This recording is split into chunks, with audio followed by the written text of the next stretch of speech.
What's up, guys?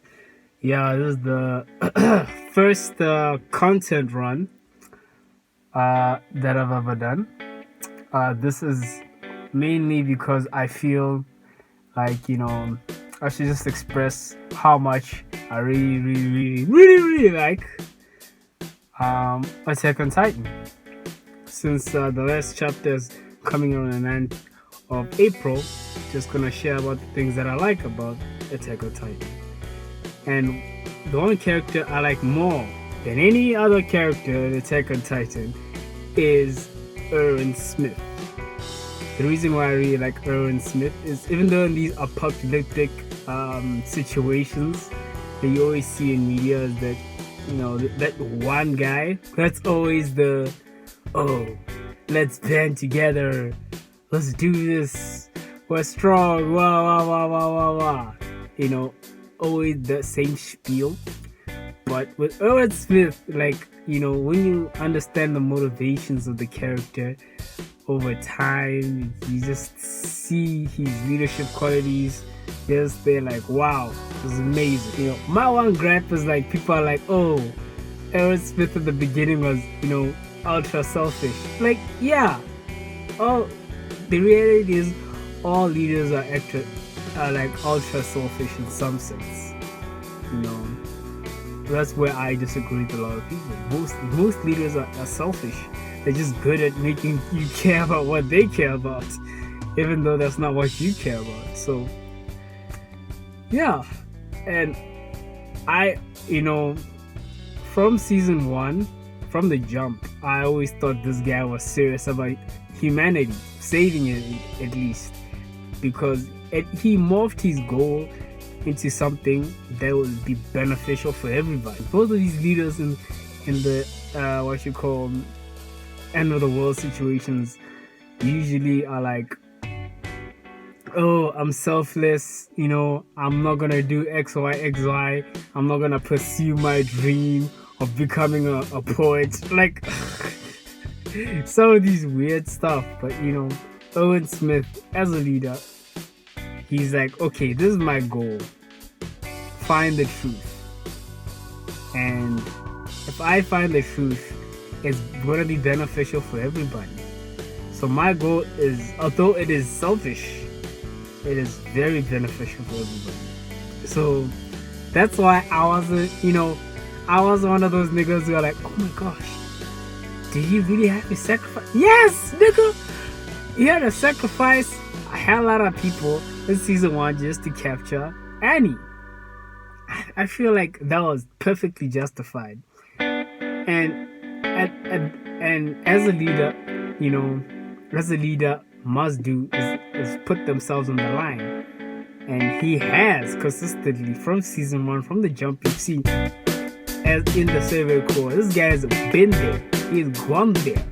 So even when people feel like he sacrifices, or even in the show, in their perspective, they're like, he sacrifices the body he has laid down. Is it really worth it to find the truth? I'm like, yes, because he's been doing that ever since he went out, try to kill Titans. He doesn't know why the Titans are there. And most of the time, the Titans were literally chowing most of the people. So I feel, those ends justifies those means. Not all ends justifies all means, but in specific situations like these, I was like, my favorite moment by Erwin Smith, I think, was in season 3. Yeah, I think that was his best moment. Actually, there were 2 best moments. That's how good this character is. Like when you think about it, you just think about it. 2 specific moments is when literally he lost his arm to save Eren Yeager. He was like, yo, niggas, let's go! Let's go! Don't forget about... I don't care. When someone's like, I don't care, rescue this guy has the key, he has the truth. That's when you see someone willing to die for the ideal. I think that's one redeeming quality of almost every ideology, is that people who feel like what the ideas are worth dying for actually put their lives on the line. That's why you can't fight with the guy. You can't say, oh no, this guy doesn't believe what he's doing. He's just being selfish. And I just feel like Erwin Smith over time has proven himself as one of those leaders that will put themselves on the line and have put themselves on the line.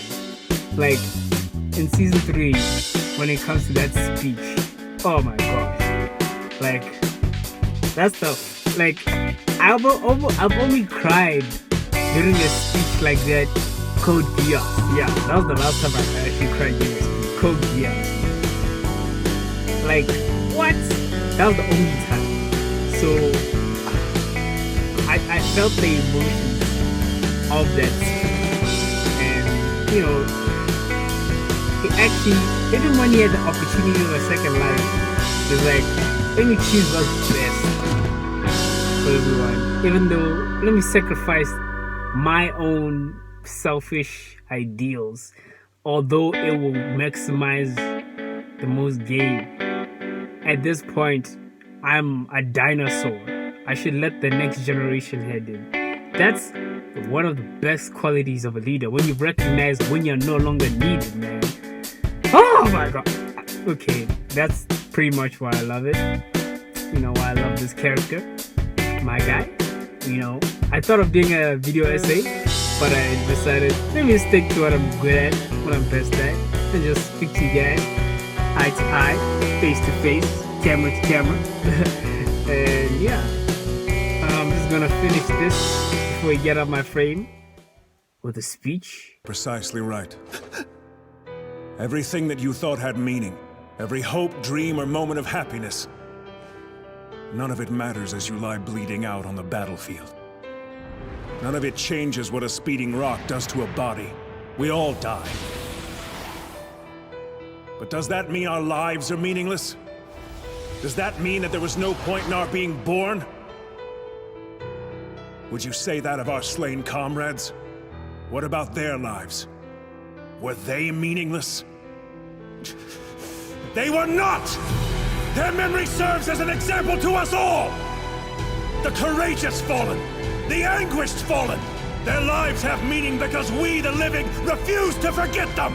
And as we ride to certain death, we trust our successors to do the same for us! Because my soldiers do not buckle or yield when faced with the cruelty of this world! My soldiers push forward! My soldiers scream out! My soldiers rage!